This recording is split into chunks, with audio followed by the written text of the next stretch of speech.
That I'm with Mayor Lisa Wong in Fitchburg, and I'm here to honor you with an endorsement from the Massachusetts League of Environmental Voters. That we are very impressed by all that you've been doing for the environment. I've been down on the river in the river parks with the trustees of reservations, and it's just a great honor to endorse you as a worthy candidate to be reelected as mayor of Fitchburg. And we hope to be helping you in any way that we can because of the good work you've done for the environment. Thank you.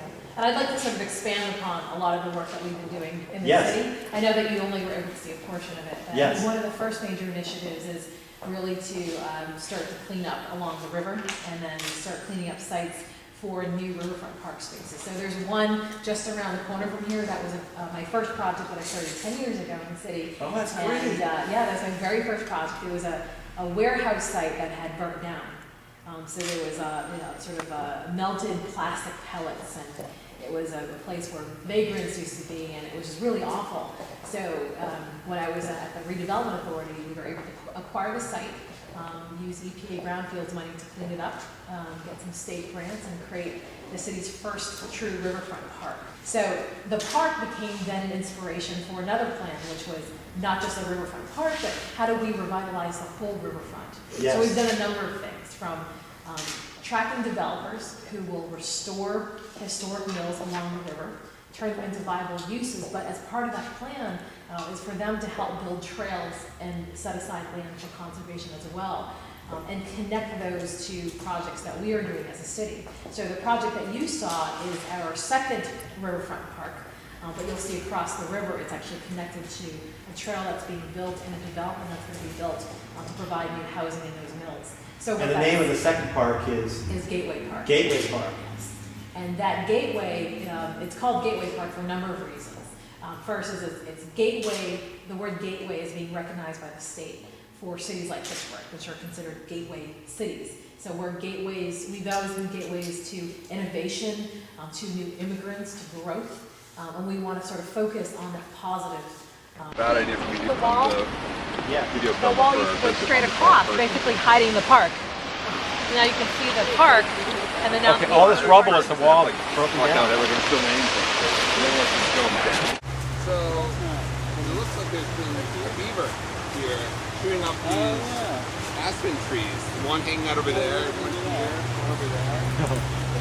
So obviously, yeah, this is a lot greener than it used to be. Chris, you got teeth marks there? Yep. Chris has got teeth marks here. Two parts here, two parts there. Wow. And then you can pan, there's another tree that's been chewed. And then there's one that Ryan was at. Wildlife has definitely returned. We've seen a blue herring, we've seen muskrats. I haven't seen these beavers yet. No, I think but it's too that's big of a secretive. river. No, that's the sign of beaver. Or it could be muskrat maybe. Yeah. You think it's muskrat? Yeah. They've seen teeth marks.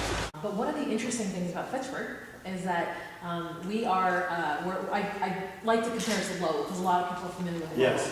We are half the population of Lowell, but we are twice the geographic size.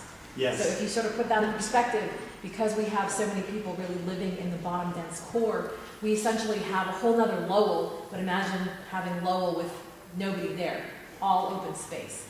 So the whole northern part of the city is all this watershed land. And with the help of some of my colleagues here, we've been able to put all that in conservation. So we now have several thousand acres in conservation, which is going to prevent what I consider that bad development, where Yes. unnecessary water and sewer infrastructure goes there, and all those cul-de-sacs and the housing developments built.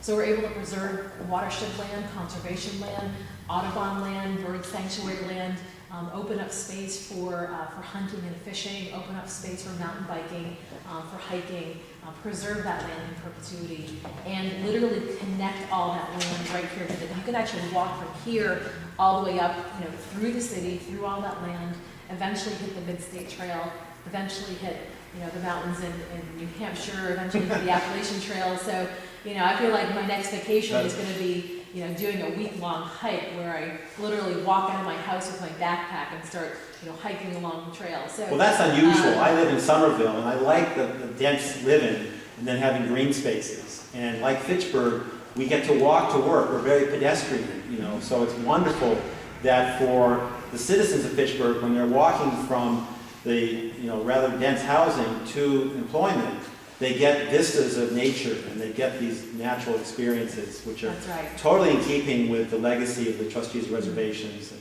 Charles Elliott's visions for urban communities and stuff.